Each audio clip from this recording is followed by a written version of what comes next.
good morning, and thank you for staying with us. I-24 News Morning Edition, and I'm here surrounded by two young men, which is exactly where I like to be. Okay. Now, speaking of our news, what do you think when you hear the name Tel Aviv? There are many diverse answers for that question, but a photographic project called Humans of Tel Aviv offers one to see the diversity of the city and mainly of its people. And we are joined by one of my favorite people because he's one of the news editors on I-24 News Morning Edition, and that's Erez Kaganovich. Good morning to you. This is your project, right? This is my project. First of all, it's a pleasure to be here and speaking on my Humans of Tel Aviv project. Mm-hmm.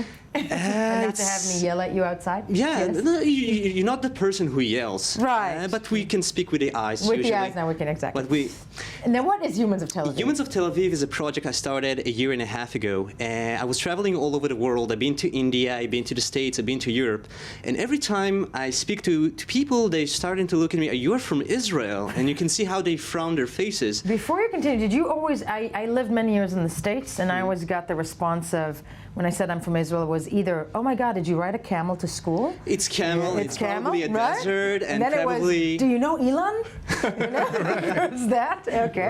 Right. And probably they think you're in a war zone, and usually they say, if, usually they're starting to say maybe it's an apartheid state, and they, Right. and the thing is they don't have a clue about what's going on in Israel and what's going on about Tel Aviv, but they have an opinion. Right. And the thing is that I was really trying to think how I can bring the people of Tel Aviv, the humans of Tel Aviv, with their stories and pictures to the world. Nice. And 2 years ago, I spotted Humans of New York, which is an amazing, amazing project. He's actually the guy who started this project, Humans Off.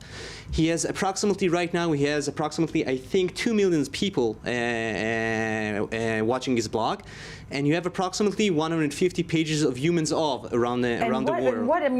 What is it exactly? It's just pictures of... It's pictures and stories. You know, let's rephrase it. When was the last time when you were walking in the street and you spoke to a complete stranger?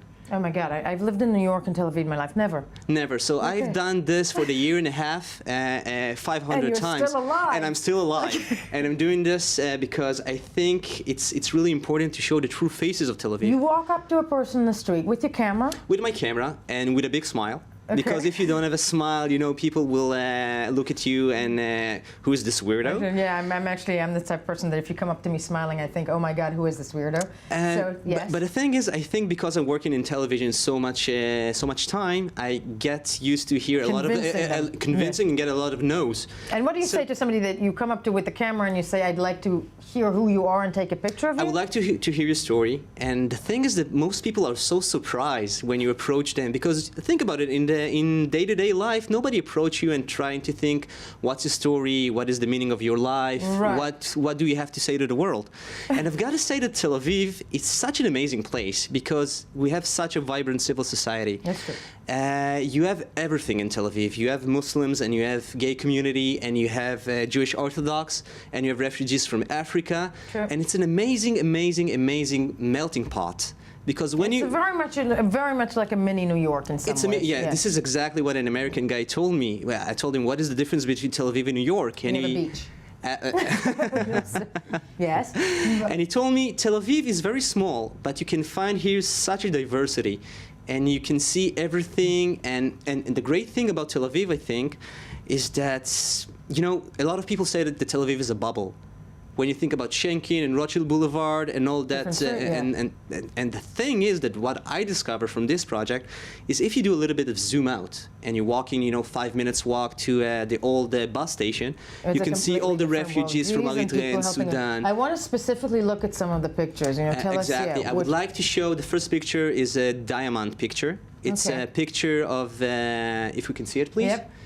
No, this is a picture of, we show you exactly the differences between Tel Aviv and how diverse it is. You're trying to go to the diamond picture, right? Yeah, the diamond family. Okay. It's an amazing family who decided to tattoo the number of their grandfather who survived Auschwitz. Wow. They got can we all see this the picture? family. Do we think we can put this up? Let's see, because I think... all the family decided to tattoo the number, and in addition, they put a diamond symbol on the wrist. Here we see the picture. And now you can see the picture. Now you can see the zoom in, and this is exactly this picture got so many responses across the world. I got messages from people who told The me Diamond family, they're what? I mean, just because for us unsuspecting them citizens, who are they exactly? they are the offsprings of Moshe Diamant, Auschwitz survivor. Auschwitz survivor, okay. And they decided as a tribute to the memory of him to tattoo the number of his Auschwitz number on the wrist Right. with a diamond sign near to it. Wow. And I got so many response from people around the world. People told me they never heard about the Holocaust, and you've got to understand about the social media So how effect. did you approach them? Yeah.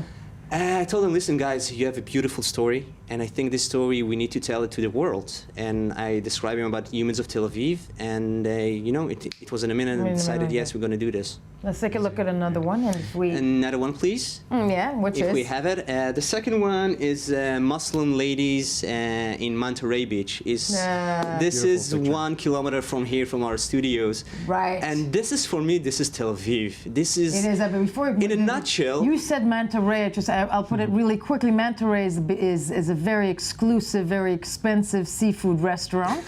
Exactly. Yeah, that is right behind these ladies. Exactly. They probably did not sit in it. Probably not, but as you can see in this picture, you have the three Muslim ladies who And the covered naked all guy up, up front. and you can see in the background the girl, you know, with the bikini and the bathing suit. And this is in a nutshell Tel Aviv. Yeah. Live and let live.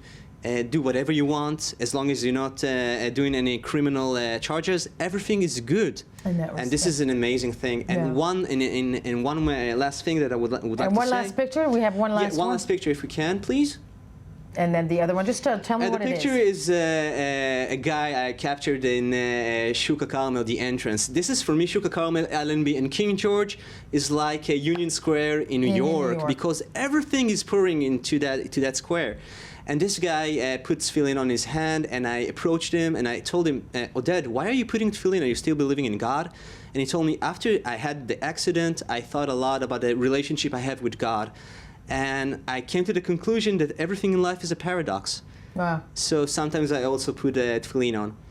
And one last note, I've got to tell you that I get a lot of response from the Arab world, from Iran, from Egypt, from Palestine.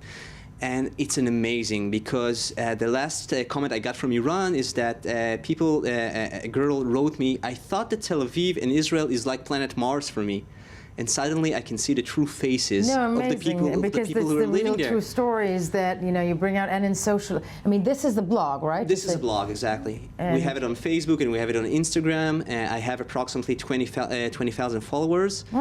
Okay. And every You mentioned time. earlier that some people say no, obviously, like any aggressive reactions? Yeah. Does anybody? or- Does anybody kick you down? Yeah, one time it was surprising in Rothschild Boulevard, and I approached to some lady, and she told me, I don't think this is a good project to show the true faces of Israelis. And I was like, Yeah, you don't want to do that. I was like, oh my God. Yeah. And, but if you come with a genuine smile and you really listen to people, people will open up. It's a lovely, lovely, lovely project. Humans of Tel Aviv. Humans of Tel Aviv. Can be found on Facebook and Instagram. And Instagram. Just Love it. Google it, Humans of Tel Aviv. Humans of Tel Aviv. Okay, love it. Thank you so much. Thank you so much for having me.